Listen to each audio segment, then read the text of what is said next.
दिल्ली से सटे Noida sector 93A में स्थित भ्रष्टाचार की इमारत का प्रतीक ट्विन टावर अब इतिहास बन चुका है। बीते 28 अगस्त दोपहर 2:30 बजे कितने किलोग्राम से धमाका हुआ और कितने सेकंड में यह तासबीन बनी, यह इमारत क्या कहती है? कितने टायर लगाए गए, टायर क्यों लगाए गए, टायर लगाने का मकसद क्या था और वर्तमान समय में जो मलबा है वो कितना है और उस मलबे को यानी कि बिल्डिंग को मलबे में तब्दील करने में कितना समय लगा था और कितना विस्फोटक पदार्थ लगाया गया था, कितना नुकसान हुआ। आइए इन सब बातों को जानते हैं और समझते हैं कि आखिरकार इतना बड़ा जो इतिहास में रच गया वो कैसे साबित हुआ है। नमस्कार, मेरा नाम है दुर्गेश मिश्रा, हाजिर हूं फिर से नए मुद्दे के साथ में। सबसे बड़ी बात यह है कि अगर ये नहीं गिराई गई होती तो इसके क्या क्या रास्ते थे जो जनहित में ये इमारत काम आ सकती थी। सारी बातों को विस्तार से समझिए। सिलसिला भारत के दिल्ली से सटे नोएडा का है। सबको पता है, सबने वीडियो बनाए, सबने बातों को समझा, देखा। जो नोएडा करीब रहते हैं उन्होंने स्वयं बनाए। ट्विन टावर गिराने के दौरान यूं कुछ नुकसान नहीं हुआ, लेकिन नजदीक की एटीएस सोसाइटी में कुछ फ्लैट्स खिड़कियों के शीशे जरूर टूटे। इसके अलावा एटीएस की बाउंड्री वॉल को भी हल्का नुकसान पहुंचा है। वहीं आसपास के लोगों को कंपन सा महसूस हुआ, ऐसा बताया गया।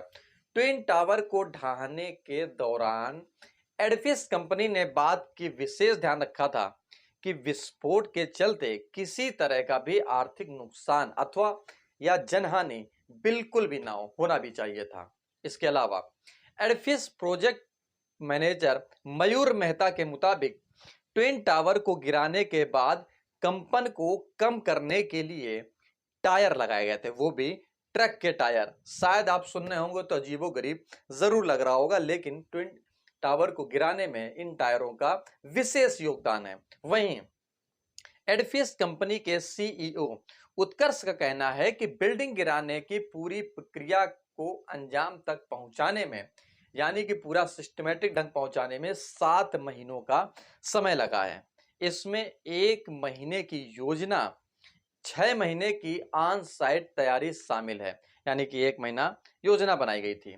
इसके बाद ये बिल्डिंग मलबे में तब्दील हुई, यानी कि वाटरफॉल विस्फोट तकनीकी के जरिए 100 मीटर से भी ऊंची ट्विन टावर गिराए गए हैं। रुड़की स्थित केंद्रीय भवन अनुसंधान यानी कि अगर इसके अंग्रेजी में बोले तो सेंट्रल बिल्डिंग रिसर्च इंस्टीट्यूट के विशेषज्ञों की सलाह पर बिल्डिंग के बेसमेंट यानी भूतल पर 1400 टायर लगाए गए थे। सीबीआरआई के सलाह ने दी थी कि जब ट्विन टावर गिरे तो इस कंपनी को कम से कम कोई उपाय जरूर करने जाने चाहिए, जिसके साथ सीबीआरआई के विशेषज्ञों ने ही टायर लगाने का सुझाव दिया था और लगभग 1000 से ज्यादा टायर्स लगाए गए इसको गिराने में। जानकारी के मुताबिक टायर पूरे क्षेत्र में नहीं लगाए गए थे, बल्कि एपेक्स और सियान टावरों के नीचे जहां पर इसकी जरूरत थी वहीं पर ये टायर बिछाए गए थे। दरअसल इमारत के सामने की ठोस कंक्रीट मिला था, जिसका कारण था कि टायरों में इसमें कंपन कम हो, आवाज कम हो, तो इसके लिए ये उपाय बनाया गया और 1000 से अधिक टायर लगाए गए। ट्विन टावर गिराने के लिए इसमें 3700 किलोग्राम विस्फोटक का इस्तेमाल किया गया, जो कि आप मलबे में तब्दील इमारत को देख पाए। एक अनुमान के मुताबिक ट्विन टावर को गिराने में 55 से 85 टन मलबा निकला है, जिसे हटाने में कम से कम 3 महीने का समय लगेगा, यानी कि सितंबर, अक्टूबर, नवंबर की बात बताई जा रही है। अब लोगों की अलग अलग प्रतिक्रियाएं आना समाज में शुरू हो गई हैं, शुरू होना वाजिब भी है कि आखिरकार देश में जब इतना पैसा यानी कि सुपरटेक कंपनी ने फ्रॉड किया या नहीं दे पाई, जो भी था, सरकार के साथ में मिलकर यानी कि सरकार इसको अंडरटेक करती और शायद सामूहिक जनहित में या तो अस्पताल बनवा लेती या स्कूल बना देती या कुछ ऐसा बना देती कि जिसके बाद ये काम आता।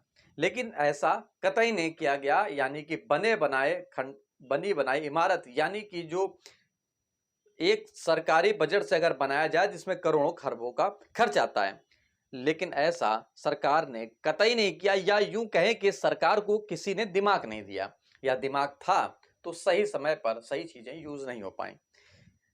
ऐसा अब लोग सोशल मीडिया पर अपने अपने ट्विटर से और अपने अपने पेज से और अपने अपने तरीके से अपनी बात रख रहे हैं, लेकिन सोचनीय बात सरकार के लिए जरूर बन गई कि शायद अगर ऐसा करते, स्कूल्स या हॉस्पिटल्स अगर उसमें खुलवाते, तो शायद देश के लिए भी बहुत उन्नति का प्रतीक ये साबित होता।